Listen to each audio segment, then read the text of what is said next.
So let's say you own a pencil factory, I'm a worker in that pencil factory.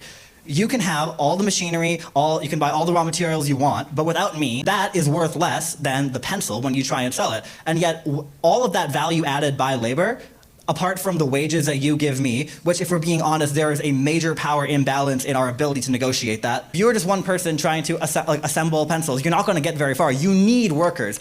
Capital needs labor infinitely more than labor needs capital. That's why you have worker cooperatives where the workers are the ones... I fundamentally disagree on the distinction between capital and labor. Capital is just a term for money. If you're talking about money, money does not grow from the ground. Money only has value because it was traded for labor at one point or the products of labor. So if I take my money and I buy machinery, I have invested my labor in doing that because I didn't get the money from nowhere. Even if I got it from my parents didn't get the money from nowhere. The people who are investing the risk. So if they carry the risk, then they get the benefit. The owner of the factory carries the risk, therefore he gets the benefit. The workers in the company you mentioned, if that company were to go bankrupt, they would carry the risk as well as the benefit. If the company goes bankrupt and this guy has to pay off all of his debts, the worker may lose his job, but he's not the one who's going to incur the debt of having gone bankrupt. If you incur risk, then you're the one who pays the downside. The worker does not pay the downside.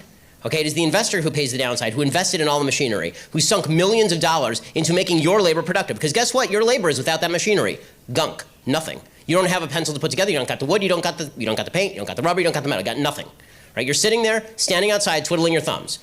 It required somebody to invest. Who do you think put more in? The guy who spent millions of dollars buying all the machinery, leasing the place, making sure there was a management structure, doing the LLC formation, making sure all the tax code was in compliance. Or you standing outside because you can stick a piece of graphite into a piece of wood. Now we're done.